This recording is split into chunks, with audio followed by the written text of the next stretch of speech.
This is Mulligan Stew, the podcast. I'm T.D. Mulligan. Nice to have you here. Thank you for subscribing. We are here to pamper and spoil you on this long weekend across Canada. I've known Cheech Marin and Tommy Chong a long time. Not the strip club, Cheech and Chong, where they started. Not those guys. But slightly later at Bacedas, which was a entertainment complex in right downtown Vancouver. And in the comedy room, they were working their routines. And I went in to say hello, and they were just packing up. They'd finished their last show. And they were taking down cameras, small cameras, at the foot of the stage, one on each side. And I said, why are you doing videotape? Why are you looking at this stuff? He said, because we want to pitch an idea for a movie, a comedy. And whatever jokes this audience laughs at the loudest are the ones that are going to be in the movie. Well, that movie turned out to be Up in Smoke, which blew the doors off their careers because it didn't cost a lot and it made a fortune. Then they did Cheech and Chong's next movie, Tough All Over, Still Smoking, that stuff, you know. And we all bought into the characters. They broke up in the 80s, and I caught up with them in 2008 at the Opus Hotel in Yaletown in Vancouver. And they were going to be, performing that night. And I just coerced them into talking into a microphone. Not a good microphone, but just a microphone. Sorry about that. We still laugh at these guys. And we like them a lot as people. Here's a conversation.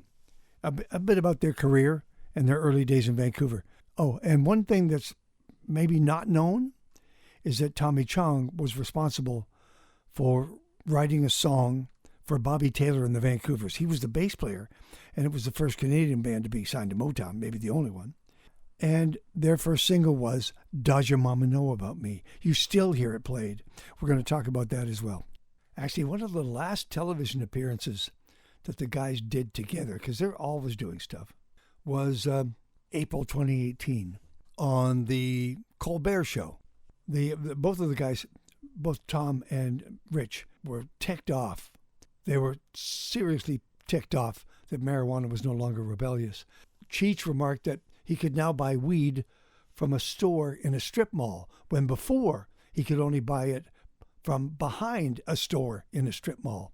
They announced to Colbert and his audience that they would no longer be doing stoner comedy and would do comedy about things that were still illegal, such as unpasteurized dairy products, importing exotic reptiles, taping and distributing football games without the consent of the NFL, and burning leaves without a permit.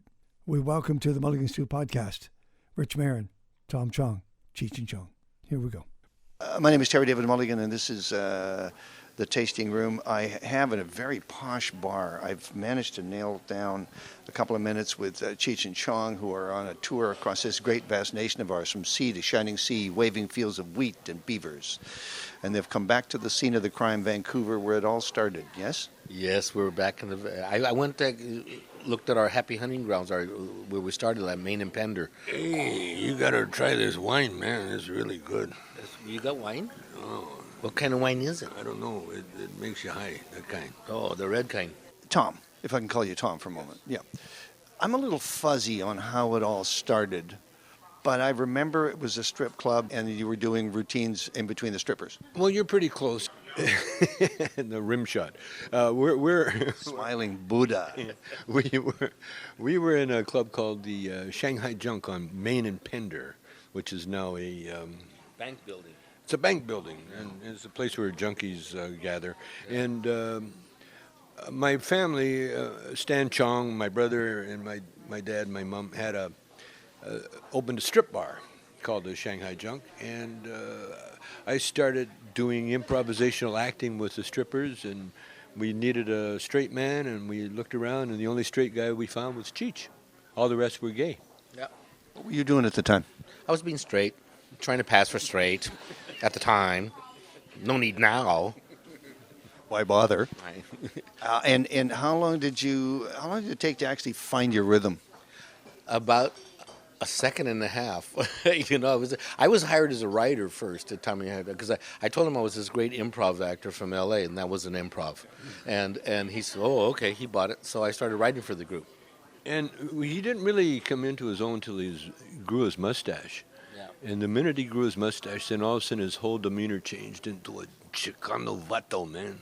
Yeah. And that's what made us big. Because he wasn't a Chicano vato up here. They didn't have no Chicano vatos. I was a, what the hell are you up here? What had more impact, the movie or the albums?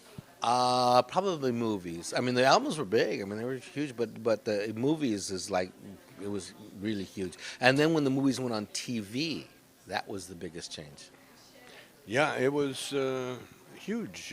As soon as we got, the movies, we got so big we broke up. That's how big we got. Now, what did it take, guys? What did it really take to get back together and get back on the road and do this again? Money first, and then kind of our health report. Yeah, and a lack of our career. Cheech's movie career started getting into character priest-only roles. Yeah. And I wasn't even being asked. I was. After my third priest role in a row, I'm going to do something else where I get high. and I think we both started missing the Cheech and Chong world. Yeah, But also, you knew that there was still an audience out there. it was amazing. They never went away. They only got bigger. So 80% of our audience now is between 30 and 40. It's like, so they weren't born last time we were on stage, and they grew up with the legacy of the work, but never seeing us, ever. Yeah, and, again, I was doing a solo career with my wife, and it was work. And we were playing little clubs, and it was work, a lot of work, and selling T-shirts after. And then when Cheech and I got together, then all of a sudden we're selling out huge venues, and it's not work. It was like we each had half of a treasure map, and we could only access the treasure when you put both halves together. But, there's a lot of bands would never get back together again. Songwriters would disagree forever and ever and a day. And It was actually harder for us because bands, you can sit there and play guitar and sing a song and never see each other. Comedy, you have to interact. you got to riff. Yeah, you got to do that. And so the part when we got on stage was always the easiest. So that's what's the easiest now. Anytime we were creating together, we always got along. The creation always put us together. We had a nice work ethic where we never criticized the other person. There was a little unwritten law that don't criticize unless you got a better idea. And if you got a better idea, then of course you Be drop open to that it. one. Yeah. It was obvious. If we made each other laugh, then that was, you can explain why it's supposed to be funny all you want, but if it don't make you laugh. Okay, two things. We're going to talk about food and wine here on the radio. Tom, you have nothing to do with wine these days. How about food? Very little to do with food. You better talk to Cheech. You don't eat? As you can see, he's into food and wine. Yeah, let's talk to you, Cheech. Rich? Yes. You're big into wine. I love wine. I hang with a bunch of guys that are in a wine group, and we drink all the best wines in the world all the time.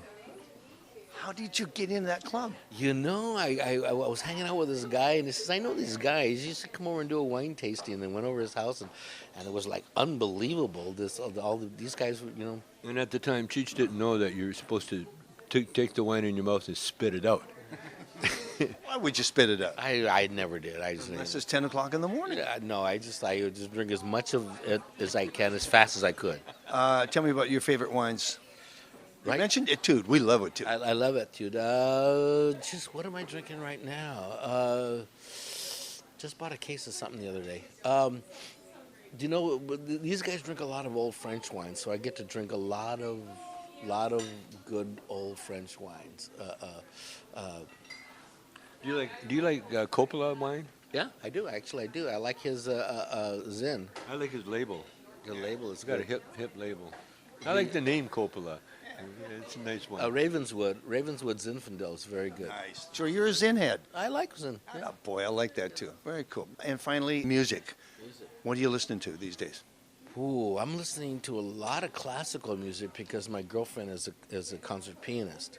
So I'm learning all about the classic. But in the car, when you're all by yourself, do you crank something up? No, I'm listening to a lot of Beatles right now because I'm singing along with them, and they sing in a key that's one tone higher than I can sing, so it's exercise. Nice. Yeah, You've got an AC/DC shirt on. I do. I'm gonna go see them Monday. They're the AC/DC are like the Cheech and Chong of rock and roll. Yeah. They were like huge, never went away, came back, and were huger. But the truth is, it's not really music he's in. That's not why he wears AC/DC. It has another meaning. Yeah. You catch my drift, and I think you do. Never killed anyone till lately. What are you listening to, Tom? I'm back listening to John Coltrane. I'm a John Coltrane a student. I want to be able to play all his songs. So I just learned Giant Steps, which is very tough. Very tough. And what are you playing? Guitar. I play guitar, and I learned all the changes. And I'm studying. I finally got in. I can afford to be a jazz musician now. You know how to make $1 million playing jazz? You just start with $3 million. And finally, I'm going to play Does Your Mama Know About Me? Tell me the story behind that great song. Does your mama know? I wrote a poem, and this great composer who died unfortunately a few years ago, Tom Baird. He saw the poem that I wrote. He saw all my book, a book of poetry, and he picked that one out, and he put music to it, and it became a big R&B hit. In fact, it influenced Motown. It put them on. Papa was Rolling Stone and Love Child. Put them on that direction, because up until then they were just singing about love and lost. But when I did Does Your Mama Know About Me, Diana Ross freak. She loved that song, and in fact she recorded it on her album. Recorded it. Yeah, it's a great. It holds up. It's a great song. It really. I wish we play it backstage when we're in the dressing room, kind of getting ready, warming up. Tommy will break in and I'll start singing it. Yeah, it's a song about a white girl that is dating a black guy, and the black guy wants to know, does your mama know about That's me? not really the way that. Well, tell him with the real one. Only he and I know. But I mean, that's supposed to be the thing. But it got adopted by everybody. Yeah. There was a big gay hit. Yeah. Big black and white hit. Yeah. Big all the other ones. Okay, boys, thank you so much for doing this. I appreciate it. Be well. Is that all? We've only been here 2 hours. Yeah. And we'll see you in you come back in February. By the way, how are they at the border with you? This time really good, really good. In fact, the girl looked at me. She they're goes, starting to use Vaseline. At first it was like when we went to Ottawa, they searched us. They put on flak jackets. Nice. They met us with flak jackets, and they were going to stop me from coming in until I told them I was Canadian.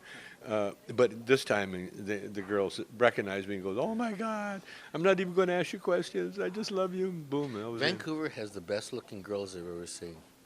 I noticed you've been swiveling your head. Yeah, man, they're everywhere. They walk out on the street. Well, my wife Shelby's from Vancouver. There you go. See, I rest my Except case. for Russian girls. Russian girls are better looking. This is the Tasting Room. My name is Terry David Mulligan. We're going to get on out of here. Thank you for listening. Thank you, boys. Thank you. Rich Marin, Tommy Chong, Cheech and Chong started this journey of theirs in Vancouver, on the east side of Vancouver. And Tom walked me around once with a camera, and 2 or 3 of the buildings where they had started were boarded up. They'd become banks and fancy schmancy places. A couple had not. A couple were just about to be condemned. And how they survived all of this is beyond me. Tom spent time in jail. They all of them, they stayed out of trouble for the most part, and still to this very day, they can walk out on stage and bring those characters with them, and people go crazy. Cheech and Chong. I wish I could find my other interviews with them. They're just lost somewhere in a cave. Thank you for listening. Have yourself a great weekend. I just want to let you know we have a couple of interviews coming. Just want to give you a heads up. Tammy Nielsen, that incredible singer, songwriter, Canadian, but has been living in New Zealand for many years, and she is just setting the music world on fire with a new album. We're going to be talking to Blackie and the Rodeo Kings in a 4-way Zoom. Dan Mangan up ahead as well, because he has a new album coming. I might even do a cheese special. Yeah. Have a great weekend. See you next time. And thank you for subscribing.